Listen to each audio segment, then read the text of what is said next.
What's going on, everybody? LK here, back at it again with another video. Today, talking about something I hear a lot in streams and from the scene in general, maybe not necessarily totally the Dragon Ball scene, but just the fighting game scene overall, and that is that this game takes too long. Now, as we all know, this is like true, but I actually kind of disagree. If the game is played well, it shouldn't actually take that long. But there's a reason why people feel like the game takes way too long. Actually, a couple of reasons. Let's look into it. So, essentially, it falls into three things. One, the character just lends himself to taking a long time. Two, the way some people play the game. And three, the way some people build their teams. Those are the three main reasons why the game takes too long. So, for starters, let's talk about Ginyu. My good old buddy, Ginyu. But to be honest, Ginyu, I actually did not like Captain Ginyu at all. I did watch DBZ before. The DBZ is all I know about Dragon Ball. Ginyu, as you know, villain from the Namek Saga. And I think he's kind of whack. I don't like these posy, like he yells all the time and stuff. But actually, Dragon Ball FighterZ made me like him a lot more. Both his playstyle and him as a character I started to appreciate more because of this game. And one thing about him is that your games will guarantee take a long time when you play him because of his playstyle. What he does, if you are not familiar with him, is that he summons the Ginyu Force, literally, and he uses them to get in on you in neutral. So he has a Guldo, Raccoon, Birder, he has the whole squad, and then the fourth summon, he uses Birder and Jace, or he uses just Jace. But the nature of this game means he is running away all the time to get the opportunity to get in. And a lot of his pressure is not actually mix-ups, it's just setting up your offense in a way that you can kind of set up this Dragon Rush situation of whether or not you think they're going to tech, and then try to tech. So very often, you see really long sequences of Ginyu players say like, I'll set it to all guard for an example, but like, here I call Jace. Now I have Guldo Raccoon. Wait, overhead, call, dash call, over this kind of sequence is pretty common with him. So he lends himself to making games long. I kind of feel like Android 21 is a little bit in that lane. Any character that plays like a more slower paced game, like Frieza, like 21, like Ginyu, they're just going to lend themselves to a slower game. And the only time the games are fast is when the opponent is hyper aggressive and gets punished for it very often. And even then, it kind of depends on the degrees of punishment.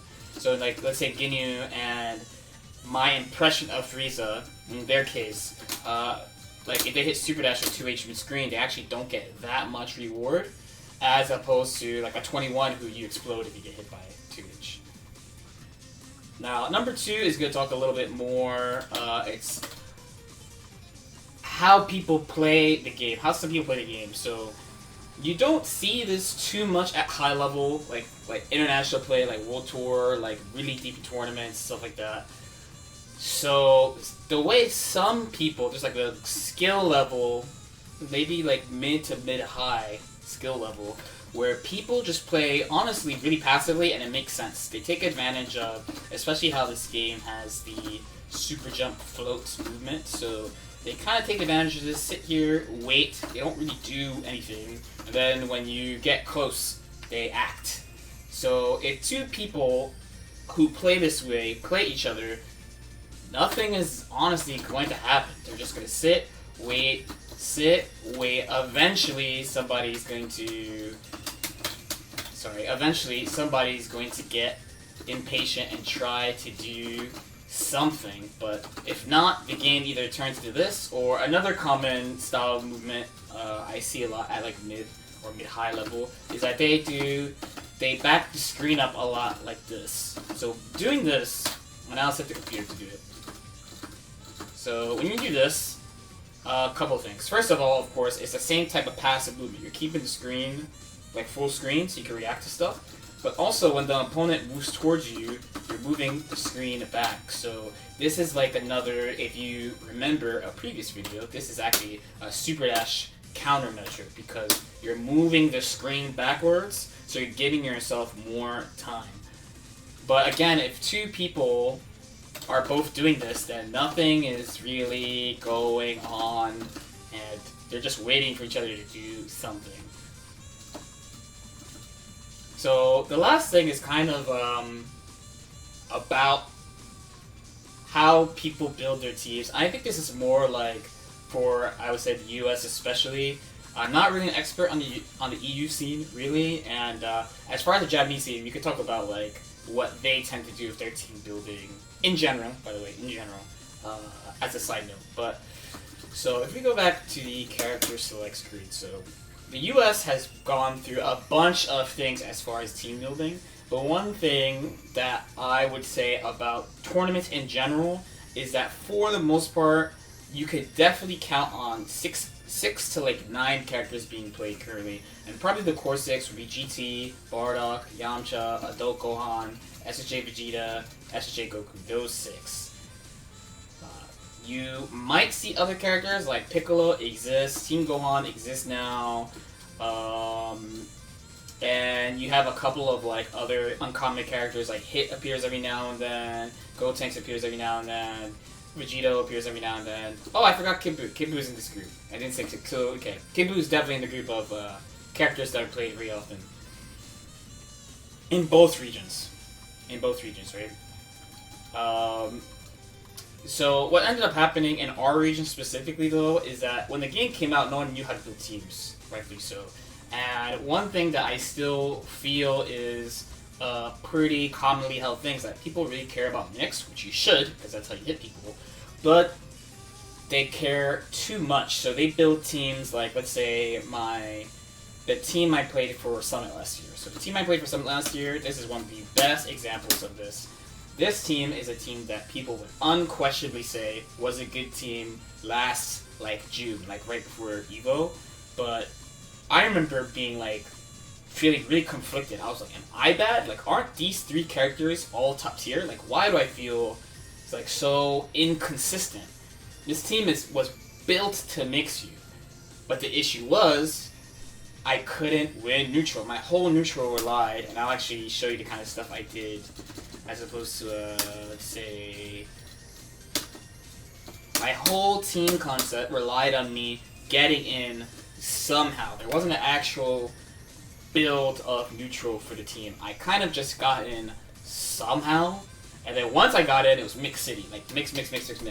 But before I got in, and this team used to have all sorts of bullshit actually once they touched you, but before I got in, I honestly really couldn't get in on people. Between like people, let's say, doing just something as simple as this. This team had no real response besides just wait. But once I got to point blank range, remember this wasn't mixed up. I was able to do stuff like that and run it.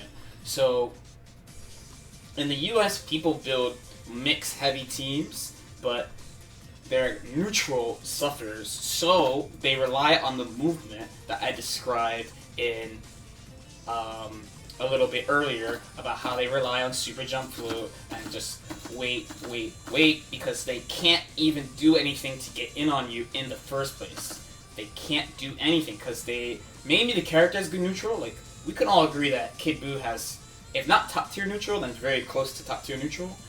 But the support that's offered by these assists, Cell, I think that's actually a little bit better now because you can actually confirm off him. It's easier to confirm compared to last year, but the support offered, if I wanted to go all the way, it would be, let's say, a team like this. Probably actually the best example of a team like this for last year would be this team, I think. The Cell, Kid Buu, Gotenks that Sonic Fox ran last year. Yeah, extremely mix heavy, especially at the time with the Gotenks restand, but just could not win neutral. And Cell is big, so he's easier to touch, and he can't whiff stuff. And he doesn't have assists to support him. So when you play a team like this, with 2 lockdown assists, like I described last week, you basically have to win neutral alone or do like stuff like that, hope you tag them. This is still a really committal option, right? So again, without having things to win with a neutral, all you could do is pretty much retreat or float and wait for them to get close. A team like the team on player 2 side, the Kid Blue Bardock, SSJ Vegeta, I normally associate this team with Super Noon. He wins neutral immediately. He just jumps and calls. Wow. Wow. Wow. Like, it's very clear how you win neutral. Boom. I won neutral. I won neutral.